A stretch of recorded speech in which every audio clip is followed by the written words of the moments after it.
Justin Bieber unfollowed Usher, fueling speculation as lawsuits involving Jay-Z and J-Lo connect to Diddy. Allegations emerged with tapes and witness testimony placing Usher at Diddy's notorious parties and linked to an alleged assault. As evidence surfaces, Usher appears to be scrambling to manage the fallout. I'm here, and there's a lot to cover. Justin Bieber, is continuing the purge. He has now moved to unfollow Usher, his original mentor. So this is a very big story. And the reason why we should discuss this and we should not diminish what is happening, it's not celebrity drama. This is actually the fall of Babylon that we are witnessing, Hollywood Babylon, that is. Something happened in the background and people started noticing some things last year. In 2024, you guys will remember that Usher was tapped to perform at the Super Bowl. And people therefore assumed, because usually when you are tapped to perform the Super Bowl, you bring in all your hits, you call up all your homies, there's all of these guest surprises of people jumping on stage, and it's a trip down memory lane. So everyone was really hyped and assuming that Justin Bieber would be on the stage with him, especially because Justin Bieber went to this Super Bowl. The signs were there. But then news began breaking that actually no, Justin Bieber had snubbed him, that he had turned down Usher. People were wondering if this was true or just, usual rumor mill in the media. But then Usher confirmed it on the Breakfast Club. Kind of seemed like he was trying to make it seem like it wasn't a big deal, that here I am the mentor and he turned me down. Here is what Usher said explaining that on the Breakfast Club. Why didn't things work out with Justin Bieber? You know what? They did work out with Justin. I honored and recognized that my brother, I think that it might have been the fact that he was just, wanting to tell a different story right now. There's no love lost or anything like that. Seems like he's struggling to find words there, doesn't it? He's saying, I think that maybe he's just trying to write a different story. What does that mean? I think that. You've been his mentor for decades. Shouldn't you know that? Almost decades, right? Shouldn't you know the reason why he didn't want to perform with you? Saying that he's trying to write a different story. Usher signed Justin Bieber to his record label, RBMG Records, when Justin was just 13. At the time, Bieber idolized Usher and dreamed of being mentored by him. Fast forward to today, and Bieber has unfollowed Usher on Instagram, refused to perform with him, and taken significant steps to distance himself. Fans speculate this sudden shift is tied to what Usher allegedly did to Justin. The real story behind why Usher fought against Justin Timberlake to sign Bieber appears to have a much darker undertone. Today we'll delve into the allegations, their impact, and the truth behind their fractured relationship. I didn't mean to stop you like that, but this is only a tease. Ladies and gentlemen, introducing to you Island Def Jam recording artist Justin Bieber. It's getting ready to go down. Just so you know, we're in the studio right now working on it. Get ready because it's going to be big. Ain't that right, Justin? That's right. That's right. So look out. We're coming. Diddy had been trying to get to Bieber for a minute. And his management was backing him off. But it wasn't until Usher took over management and had guardianship and gave temporary guardianship to the diddler for 48 hours. Think about that. He had already been to the hospital. That situation that Gene was talking about. And you still took Bieber there. But you got custody of him first. Diddy had already tried. They wouldn't let him. Actually, someone made reference to the fact that Diddy trying to get at Bieber the way he was trying to get at Bieber was looking a little predatory. And then Usher came in and discovered it and managed him and got custody of him and promised to look after him. And then he sent him to the diddler. Does that sound like a good guy?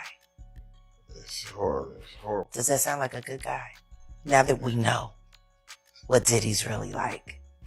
They're not seeing what the intentions was in his heart when he took Justin Bieber there. Oh. Let's be honest. He took Justin Bieber there. Footage has surfaced showing what 14-year-old Usher experienced while with Diddy, revealing exposure to highly inappropriate adult situations. Surrounded by grown-ups engaging in explicit activities, this was Usher's daily reality. The content is far worse than many imagined, shedding light on his troubling early industry experiences. Moved to New York City, and I lived with Sean Puffy Combs for a year. That's the crazy thing. Now, that was L.A. Reid's idea, right? We're sending you New over York to City. something called Puffy Flavor Camp. There you go. To learn some... Flavor Camp. Yeah, Flavor that's what it Camp. was called. And you're going to go to Puff Daddy's. He's going In to... the 90s, do you understand what that's like? Puffy's place was like just filled with chicks and orgying like nonstop, right? No, not really. I Come mean, on. but there, hey, it was curious. I got a chance to see some things. Yeah, but you were 13. What were you I seeing? went there to see the lifestyle. Right. And I saw it. And it was but I don't know if I could indulge and understand what I was even looking at. It was pretty wild. So nobody tried to, some woman didn't come along. I didn't say that. Okay. I didn't But say you that. What I did say is that there were very curious things taking place, Uh-huh. and I didn't necessarily understand it. Uh-huh. Biggie Smalls was there. Biggie Smalls was there, Lil' Kim, Craig Mack. All these people all are of hanging around. Yeah, man. Faith Evans, And your Jodeci, parents were Mary okay? J. Blige. They didn't know nothing about this shit. Oh. I was having a good time. You know what I mean? Does he have you doing any chores? Are you doing dishes at all? I mean, to keep you humble somewhat? Or are you just like, can you stay up till 4 a.m. with them and party? I mean, I could. I Yeah. actually stayed up longer than them. And what kind, do you have money? What's going on? I mean, I had like per diem. Yeah. I had like, What like a a living. life. Yeah, it's pretty crazy. 14 years old. You're a dad now. Would you ever send your kid to Puffy Camp? Hell no. Footage has surfaced showing what 14-year-old Usher experienced while with Diddy, revealing exposure to highly inappropriate adult situations. Surrounded by grown-ups engaging in explicit activities, this was Usher's daily reality. The content is far worse than many imagined, shedding light on his troubling early industry experiences. Hey man, it's been a pleasure. You didn't have to do it, and you did it. No, I definitely didn't have to do it. I definitely didn't have to. First and foremost, I'm not getting the band. Shout out to him and what he did. I'm just gonna, if we can, let's just put the camera a little this way, just so we're not. I don't want my shot to even, I don't want it to come close to the bed at all. I should look like he fresh off goddamn plane. I should. Drop the garden stage. That's my brother right here from day one. We used to wake up and, pause, but like that's how. I mean, back in the days when he was like 10 and I was a little bit older, his older brother, we used to fight over the frosted flakes. You know what I'm saying? Before pause was invented. You know what I'm saying? But it's my brother for real. We used to actually wrestle off of the frosted flakes because he used to always get up early. Now he's one of the richest stars in the world. And Yo, what the fuck did Puff just say? Nobody's gonna acknowledge this for me. Puff just said we used to wrestle over the Frosted Flakes, and we're streaming live. That was stupid. Listen, that was stupid. He's having a good time. Usher was reportedly exhausted by Diddy's actions and sought an escape, eventually using Justin Bieber as a replacement. Usher signed Bieber and transferred legal guardianship of him to Diddy, despite knowing Diddy's behavior. In Usher's own words, he would never have allowed his own child to stay with Diddy, but he still sent Justin. For Usher, the normalization of sexual exploitation in the industry was something he had endured as a young artist, shaping his troubling decisions and reflecting the dark side of living in this shame, living in all this sort of stuff of my past, and I wasn't able to move on. Do you think the person that the you of then was on a path of self-destruction? Oh, for sure. Yeah, I would have, for sure, 100%. Yeah. It would have been no bueno. It was bad. I don't know if I'd be alive for sure. It was dark, but I want to definitely tell my story so that if that resonates to anybody, that they can hopefully learn from it. Well, for me, music comes from somewhere. Right. Maybe it comes from this youthful naivety and this desire to escape something. And then you get out there in front of the world, and then it comes from a place of wanting more of it. Yeah. I mean, just think about how young I was and so impressionable. And you have everybody telling me how awesome I am at all times, and I just want people to understand, the psychology behind why I potentially could have problems in my life. So, yeah, thank you for being here and helping me tell that story. But yeah, just protecting those moments because people take for granted encounters, and I just want to protect her, I don't want her to go through anything I went through. I don't wish that upon anybody. Yeah, if she ever needs me, I'm just a call away. Do you realize how important the story is? every time I have a conversation with someone who's been through this unique type of experience, I'm searching for some kind of truth that can help. I commend you for going there and asking the tough questions and the things that people don't want to talk about, and they don't want to go there because it's revealing, and I want people to take a look at my story, and hopefully my words can make a difference. Sources close to Diddy have confirmed these claims for years. Jane Deal, Diddy's bodyguard, recalled witnessing Diddy sexually harass Usher. Reports also suggest Diddy's abuse once sent Usher to the hospital, though medical records were allegedly erased. At the time, it was reportedly common knowledge in the industry that Diddy advanced Usher's career in exchange for sexual favors, highlighting the troubling dynamics of their relationship. If you don't mind me asking, because I know the topic is sensitive, what happened to Usher? I heard about some music executive from the industry back in Harlem. You know, I heard it from some music executives back in Harlem. And I'm not going to speak on their name. They doing programs and everything like that, and they may be doing something, they may speak on it themselves. But I heard it from some music executives. Where did you hear it? Bro, you know how people be talking, and we was around some people, something like that, and then some people might say, yo, I don't F with that dude. And at the time, I didn't know who the F Usher was. You know what I'm saying? It was one of those type of situations. And one probably say, yo, man, I don't F with them niggas. I'm getting out that industry and everything like that. You know, Puff sent this little kid to the hospital. How he sent him to the hospital? Man, nigga was bleeding from the butt. And that's what was said. But I didn't even have a name for the kid at the time. Then you heard, and that's what happened.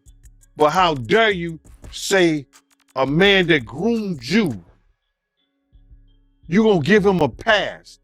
Bruh, you know I know. Let me reframe you on something. Remember Usher? We was at the Swiss Hotel. Puff had Kim in the room.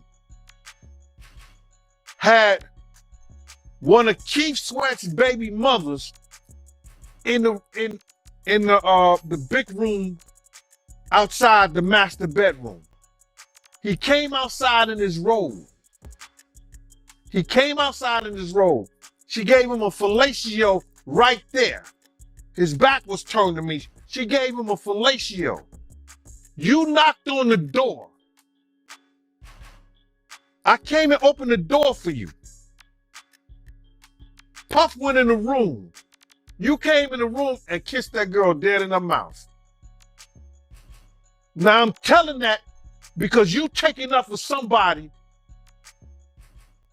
that you know and a lot of more people know didn't do you right when you was at Diddy camp. Officers who raided Diddy's Miami mansion have revealed disturbing details, claiming baby oil was just the beginning of what they uncovered. Allegedly, clear evidence, including tapes, implicated Diddy in child sexual abuse. Some officers have stated that Diddy's best option now is to plead guilty and cooperate, as the evidence against him reportedly paints a picture worse than Jeffrey Epstein's crimes. They described rooms in Diddy's mansion designed specifically for rape, further emphasizing the severity of the allegations. The raid's scale and approach suggest the government had substantial reasons to act decisively. Once Diddy's trial begins, this information is expected to surface, potentially marking a major fall from grace. According to the officers, the findings make it evident that Diddy is facing serious consequences for his alleged actions.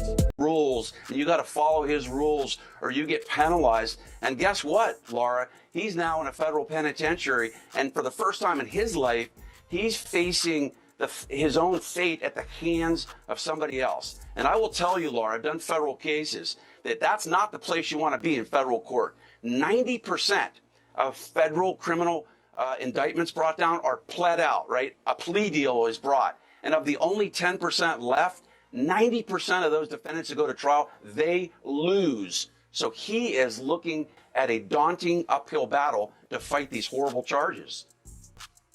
Now, Brian, one of the DHS agents involved in this raid on his Miami mansion described what he saw inside the house, saying that, in my opinion, he's as bad as Epstein. These women are young, either barely legal or barely illegal.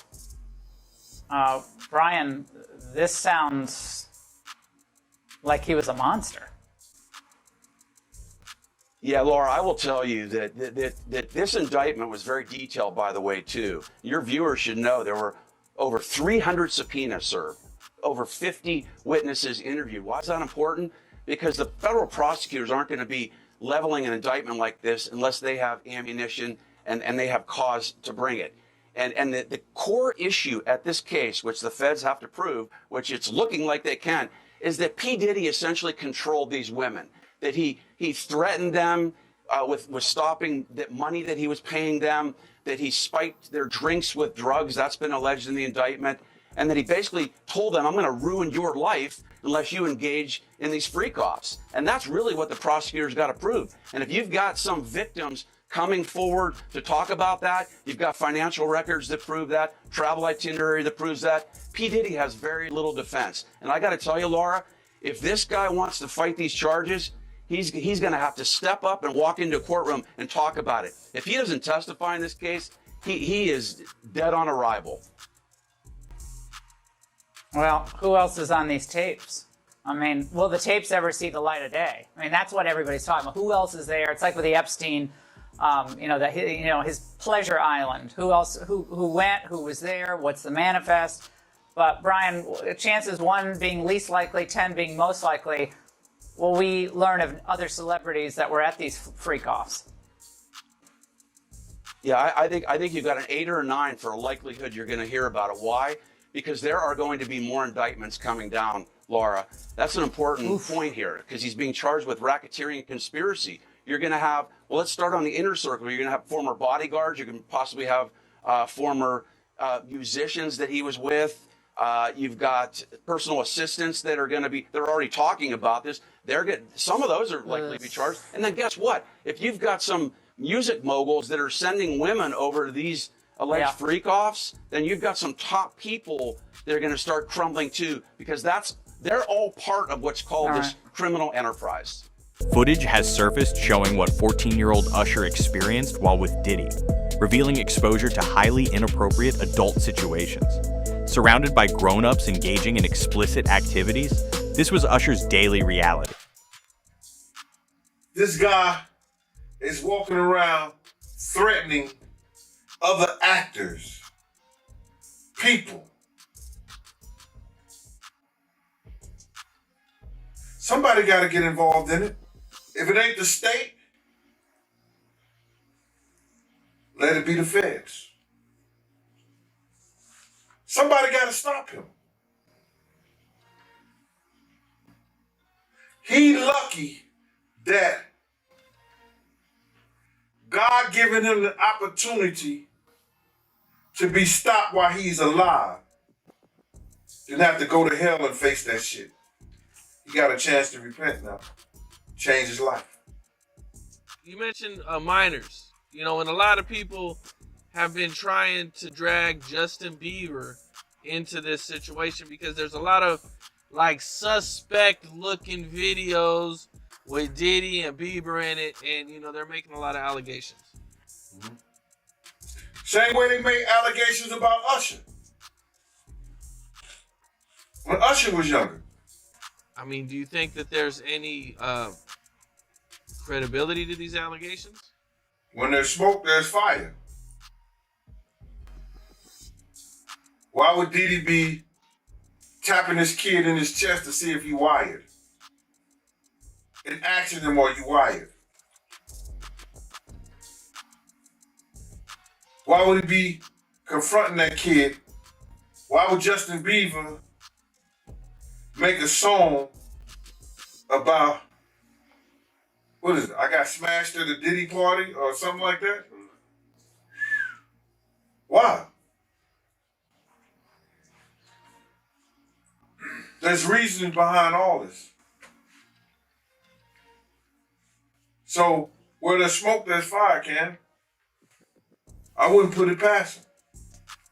Yeah, Justin, he's been real quiet about this. I mean, I think like a lot of the other celebrities. I was reading some, Cam, and the kids say after he went to Diddy camp, he started using drugs so heavy and was smashed every day.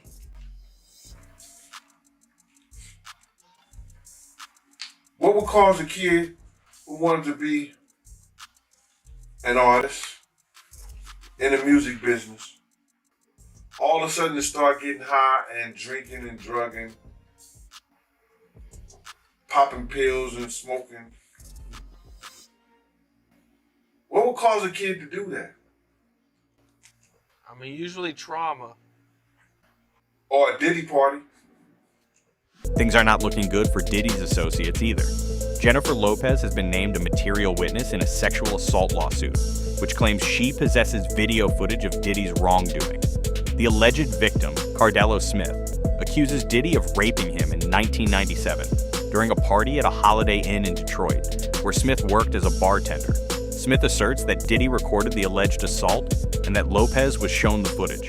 This lawsuit brings serious allegations against both Diddy and Lopez, implicating her in failing to take action despite being aware of the footage. But going back to Cardello Smith's filing, his notice says that Jennifer Lynn Lopez, aka J-Lo, aka Jenny from the Block, quote, will be called as a material witness and expert to Sean Combs' viewing, possession, and distribution of a sexual assault upon the plaintiff in 1997 and the orders of defendant Sean Combs forcing Jennifer Lopez to remain silent about the videotaped sexual assault of plaintiff by defendant. Plaintiff states that the material witness Jennifer Lynn Lopez, also known as J-Lo and Jenny from the Block, was engaged in a relationship with the defendant Sean Combs during 1999 and 2001, and that the sexual assault of the plaintiff was recorded, distributed, and held by the defendant at his New York residence and recording studio. And during the relationship with Jennifer Lopez, she was made privy to this video that was taken by Sean Combs and his employee Kirk Burrows. She, J-Lo, has known this video existed and was in existence and took no action to make it known to anyone in law enforcement, and that she was even questioned by New York Police Detective Derek Palmer about this matter, and that the report will show that her answers to this tape was and still remains a resounding yes to its existence. And again, Cardello Smith writes that he wants to call Officer Derek Palmer as a witness because he says Palmer is the one who questioned Lopez and believes that he will have testimony that could help his case. As I mentioned, Diddy's legal team has called for this entire case to be thrown out. Cardello Smith has filed a massive response to that request that totaled more than 200 pages. Probably half of it was just straight up copies of case law that seems to support his arguments, word for word. It's something out of like a legal textbook. There's so much to slog through, but I kind of want to give you some of the highlights. So first, in addition to the claims of rape and a cover-up, Cardello Smith also claims and alleges that Combs was violent towards his loved ones. At times, Cardello Smith addresses alleged threats against his family. Other times, he says Combs actually caused serious injuries to his brother. His response reads, defendant used threats of murder to force the plaintiff to not bring the case to any court of law enforcement until the homes of the defendant were raided by Homeland Security, that the plaintiff knew it was a safe time to bring the case, and that is why we are here at this juncture. And Cardello Smith argued that fear for his own safety and the safety of his family is one of the main reasons that he waited so long to report the alleged rape, and says that that reason alone should override any issue with the statute of limitations, that these claims might otherwise be time barred. And he also argues that while he's been in prison, fellow inmates and prison guards have threatened him on behalf of Sean Combs.